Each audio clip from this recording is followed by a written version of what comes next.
You ready? I'm ready. All right, so now we're going to jump into the chat room questions. I know. I'm going to throw it back to you. Is that all right? Yeah, some of them you can. Some of them I might be ping-ponging them back over to you. Austin says, I'm a freshman in high school, and I want to give everything back to God that he's given me. But I continue to be made fun of at school for my strong relationship with my church. How should I respond? Austin, I think you already know the answer. You're supposed to respond in love. You know, Jesus says, love your enemies. Do good to those that persecute you.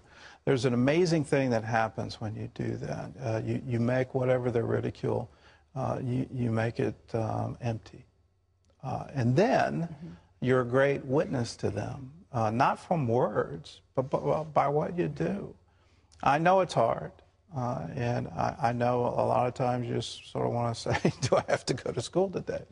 But you keep it up and realize God looks and he's going to honor you for your faithfulness, and just do it. Do it with your actions. I love what St. Francis said, which is preach the gospel always and sometimes use words.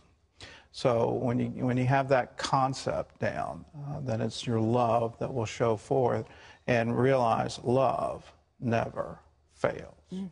Good deal. All right. Good deal. You want to add to that? Well, I was going to, but I thought, no. Go for it. Okay, you know what I was thinking, too? What? One of the greatest ways to disarm a person is, as you said, with love. But see, we're talking about God and the power of prayer. He can actually begin to pray that the Lord reveals to him things that he could pray for other people.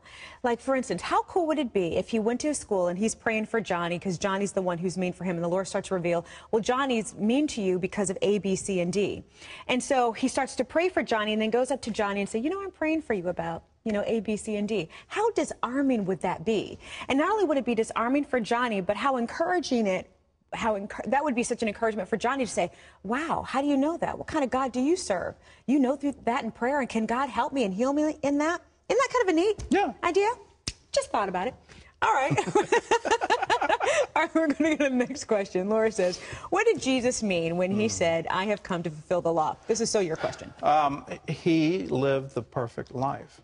That's what he meant by, I have come to fulfill the law.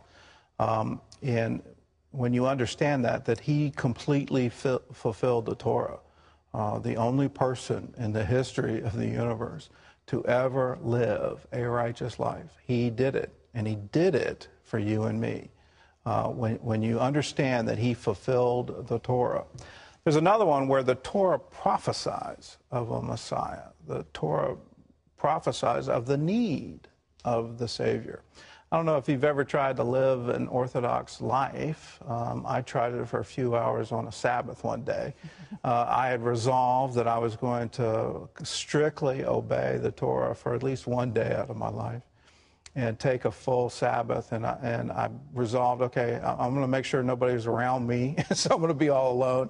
That'll really help me not sin.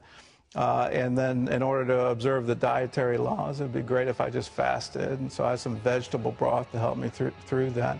I had just read, don't kindle a flame, and I lit my stove to heat my broth. I lasted all of 4 hours.